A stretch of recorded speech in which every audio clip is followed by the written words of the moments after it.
Welcome to Thought for January the 15th. Our readings are taken from Genesis 27, Psalm 32 and Matthew chapter 17. And our thought is, For when I kept silent. Psalm 32 today is an intimate exchange of words between David and God. It is one of the most personal of all the Psalms, just 11 verses, but so powerful. The first 7 are by David, and the remainder God's response. How meaningful. Remember Paul's comment on God's words.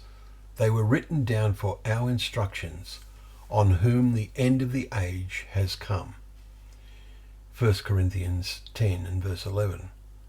We are surely living in the final end of the ages. The first verse declares, Blessed is the one whose transgression is forgiven, whose sin is covered.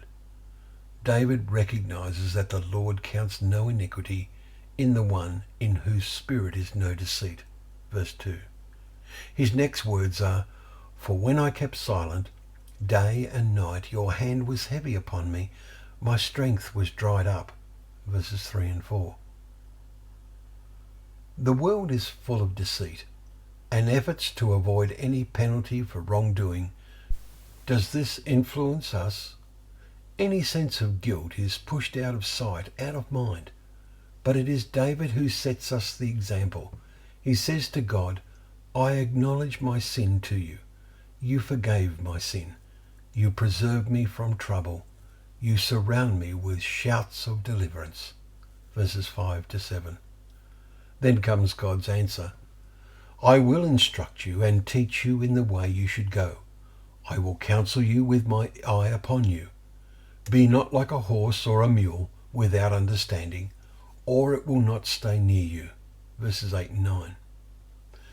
The Bible, so wonderfully preserved and so readily available to us, provides us with divine instruction. We have only ourselves to blame if we are without understanding.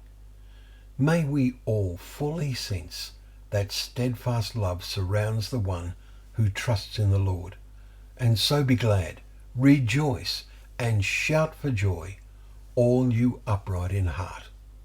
Verses 10 and 11 of the Psalm. It is only when we keep silent that our hearts fail in uprightness. Let us not fail.